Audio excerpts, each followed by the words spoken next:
پیامبر ما صلی الله علیه و سلم به ما یادرسی کردند که روزه رمضان را با 6 روز روزه ماه شوال به اتمام رسانیم. سبحان الله، حتی بعد آن که ما در طول این روزها روزه داشتیم، باز بعد آن انگیزه برای دوام دادن روزه موجود است. نباید که به خاطر انجام یافتن ماه نقطه گذاشت، نه، در نزد ما باز 6 روزی پر از اجر و پاداش است.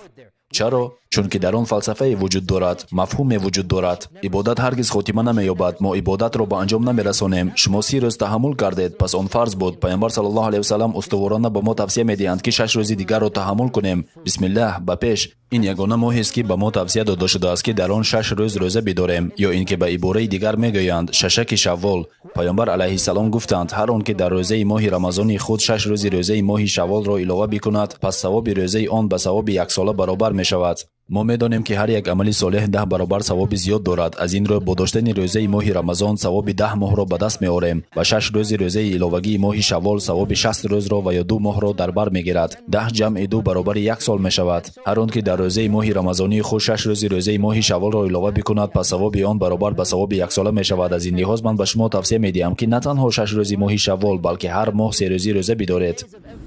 پیامبر علیه السلام به ما توصیه دادند که هر ماه 3 روزی روزه بداریم، علل خصوص در روزهای 13، 14 و 15 هر ماه با سالشماری اسلامی. و آنهایی که میخواهند زیادتر روزه بدارند میتوانند که هر هفته روزهای دوشنبه و پنجشنبه روزه بگیرند. همین است ماهیت تکمیل دهی. اگر بخواهید از این هم زیاد روزه داشته میتوانید. ما 30 روز تحمل کردیم، بیایید باز 2-3 روز دیگر هر ماه تحمل کنیم. از نگاه فقه باشد، اگر نفری مجبور شد که با سبب عذرناک روزه اش را قضا کرد، شاید نفری بیمار بود و یا خواهرانی که ماهانه شده بودند و البته که آنها مجبور بودند که یک چند روز معین را قضا بکنند. مطابق نظر اکثر علما پیش از آغاز کردن 6 روز روزه شوال آنها باید که اول روزهای قضایی خود را پر کنند. اگر خواهر مثلا باید که 7 روز قضایی خود را به جا آورد، پس او را میباید همگی 13 روز روزه بدارد، یعنی 7 جمع 6. از بس که پیامبر علیه السلام گفتند هر آن که در روزه ماه رمضانی خود 6 روز روزه ماه شوال را علاوه بکند، یعنی هر آن که حال روزهای قضایی خود را پر نکرده است، فرقش نه 7 روز باشد، 5 روز باشد یا 3 روز، او حال روزه رمضان را به انجام نرسانیده است. از این رو اگر ما روزهای قضایی داشته باشیم، پس باید که کمی کوشش زیادتر به خرج دهیم، زیرا که ما حال رمضان را خاتمه نداده ایم. یعنی نفری که 7 روز قضا کرده باشد رمضان را به انجام نرسانیده است. برای همین روزهای قضایی را در ماه شوال پر کند، اگر که 6 روز شوال را روزه داشتنی باشد. لیک اگر این 6 روز برایش اهمیت مهمی نداشته باشد، پس این مسئله در شریعت آشکارا است. آنها می توانند که قضایی های خود را در دیگر روزهای سال پر کنند تا آمدن رمضان دیگر. لیک با این طرز آنها امکانیت به دست آوردن ثواب 1 ساله 6 روز روزه شوال را از دست می دهند. این یکی از یادآوری های بود که من به شما یادرسی کردن میخواستم برادران و خواهرانم. ولی از همه مهم آن است که این ماه را با انابت و طلب مغفرت گناه ها یعنی توبه و استغفار خاتمه دهیم و درک بکنیم که قوا آزمایی ادامه دارد و بگذار الله به ما مدد کند تا اینکه در صف آنهایی باشیم که به دست آوردن تقواداری به الله با غیرتانه عبادت میکنند.